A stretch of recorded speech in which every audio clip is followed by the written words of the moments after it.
Greetings. This is the one you've known as Jesus the Christ. Settle into a comfortable position now as I speak with you for a while about God. And notice just now how that felt in your body when you heard the word God.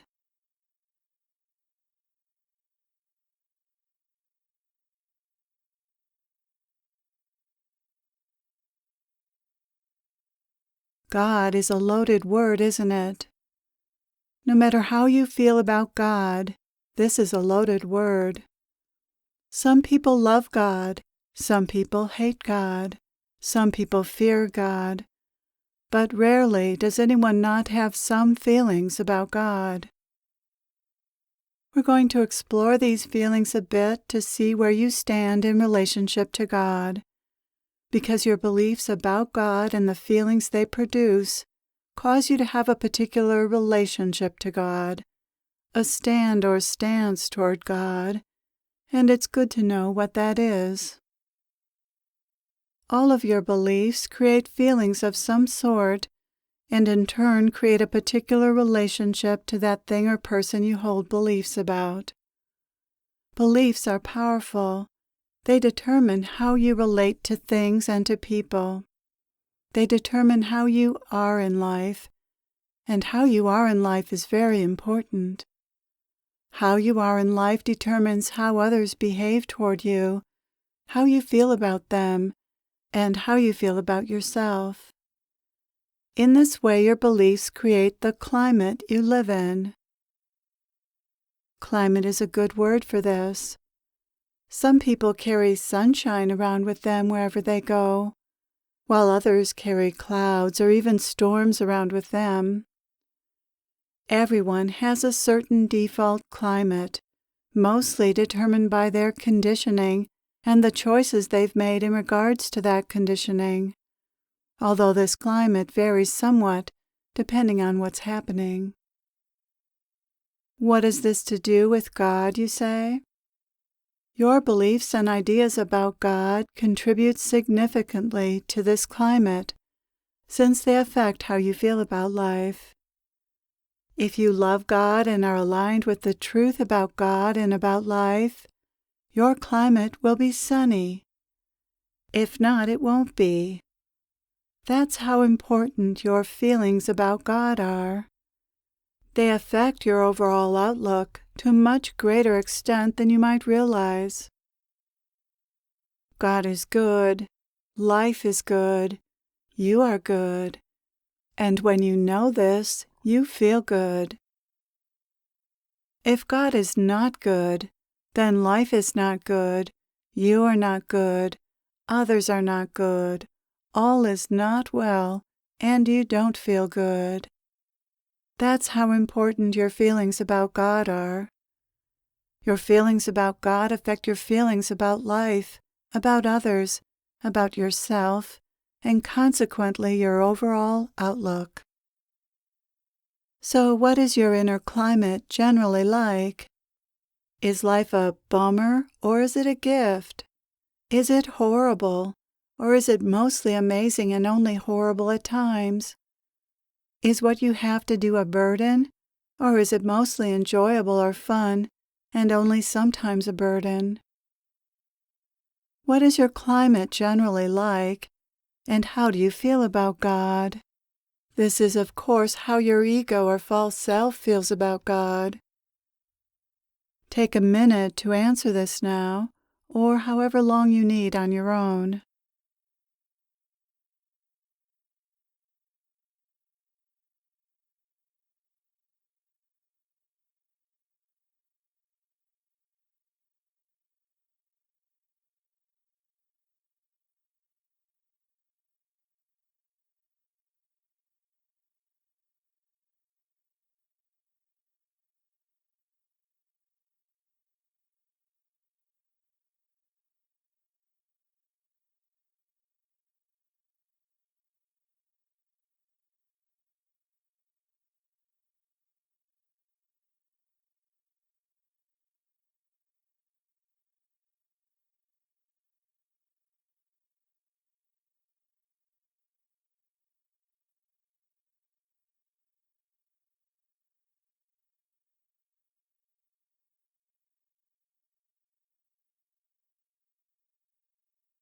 Do you see how your feelings about God influence your feelings about life?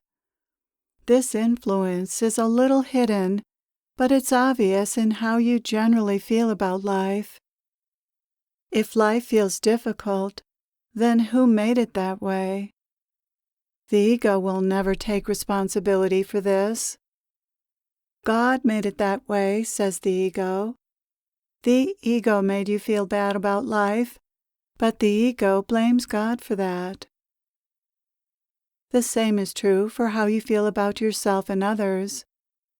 If you don't like yourself or others, whose fault is it? The ego sees it as God's, the Creator's fault. Why did God make me and others this way? The ego complains. Many people are unconsciously angry at God for the way life is and the way they are.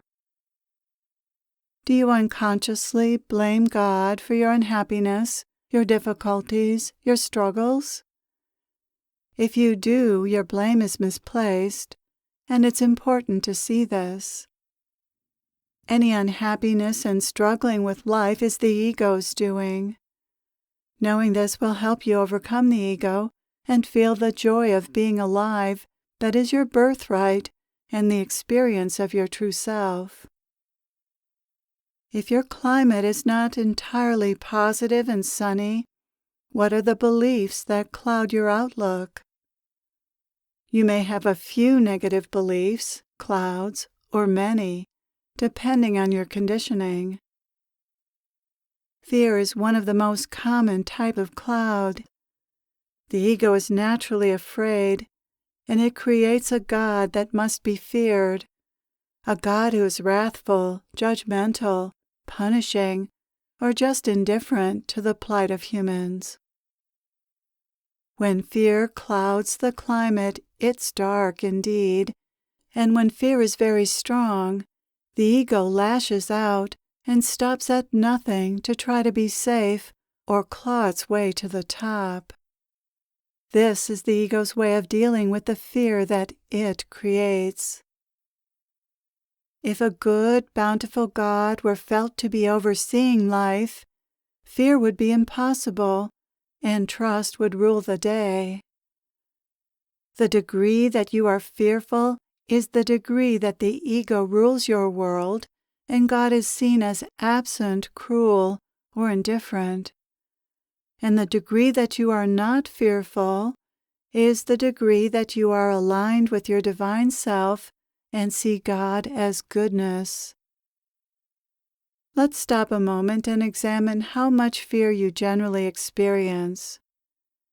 Generally speaking, are there a few clouds here and there in your inner climate, or do you struggle to see the sunshine?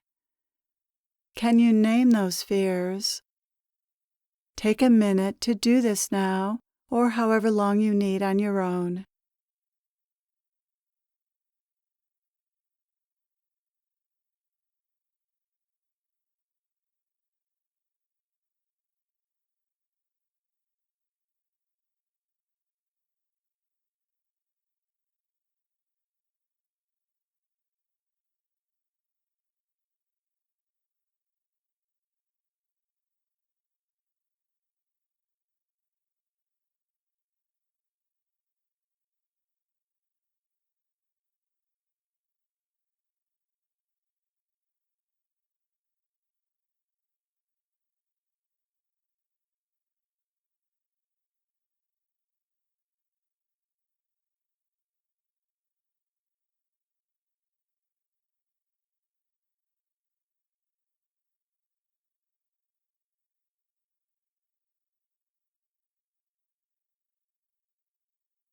Another thing besides fear that can interfere with your happiness is rejection of God. This too can create a cloudy, negative inner climate. In this case, God is believed to be a negative force or non-existent, neither of which is true. Those who've washed their hands of God altogether because they reject the unhealthy and untrue religious beliefs they were taught, often find themselves unhappy and adrift. they threw the baby out with the bathwater, and any resulting unhappiness is the right experience. As I've so often said, being divorced from the truth or God is not meant to be a happy place, for how would you find your way back to the truth? What so often happens when people have washed their hands of God is that they're left with their default, the ego's way of perceiving life and behaving, and its goals. That's not to say that atheists are not also moral, but that it may be more difficult for them to be happy, since the ego's values and ways lead to an empty, superficial life. However, fortunately, many atheists do spend time in nature and commune with God that way and in other ways, but don't call it that. No matter what you believe about God, it's possible for you to have beautiful breakthrough moments of connection with God, whether you call it that or not. The divine and your divine nature can never be truly hidden from you. But how much do you experience it and open to it? This is where beliefs come in, for if you believe that God exists and that your true nature is divine, then you'll experience a connection with God more easily and more frequently than someone who doesn't believe this or isn't open to experiencing this. Your belief or non-belief in God becomes a self-fulfilling prophecy. If you believe in God, you experience what you would call God. If you don't believe in God, you won't experience God as often, and when you do, you won't call it that. For those of you who say that you don't believe in God, do you agree that a creative force exists? If there were not a creative force, nothing would have come into existence. Can we agree that there is a creative force behind life? Sometimes I call this an intelligence behind life, but that may go too far for some of you. What do you believe about this creative force? Do you believe that the creative force behind life is intelligent? Is there proof of that within creation? Take a moment with these questions. Is there a creative force behind life that is intelligent, and what other qualities might it have?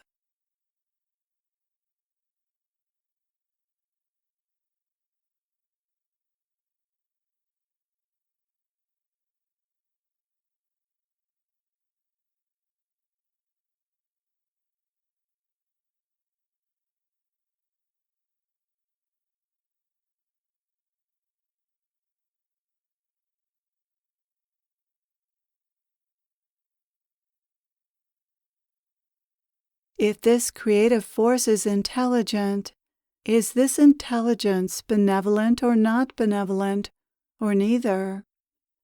Is it actively and lovingly and joyously involved in creation, or not? The answer to this question is really important, because there's a correct answer. The creative intelligence is benevolent. And if you don't believe that, that belief won't be helpful to you if you want to be happy. That belief won't help you be kind, loving, and benevolent toward yourself and others, which is important, for as you sow, so shall you reap. A belief in negativity creates negativity within you that affects you and your life. When you believe something that isn't true about God or life, your life will not go as well as when you believe the truth. It's important to see the truth about life. The truth will bring you peace, open your heart, and put you at ease in life. This is good for you and good for everyone around you. Please do not underestimate the importance of a positive outlook. It changes everything. Whatever beliefs you hold that contribute to a negative outlook need to be weeded out. That's part of the work of the spiritual path. Negative, wrong beliefs will undermine your progress and keep you from seeing the beauty and benevolence of life, of God. Can you discern any purpose that this intelligence might have in creating life? Or is everything that is happening truly random? These are very deep questions we're exploring in this inquiry today, ones you can't really answer for certain, but which are important to ask, because on some level you do believe something about God, and knowing what you believe is important, because those beliefs affect how you live your life. Thank you for being willing to do this investigation. I am always at your side when you sincerely inquire in these ways. I am there pointing you to the truth and guiding you to realize it on a deep level. Peace.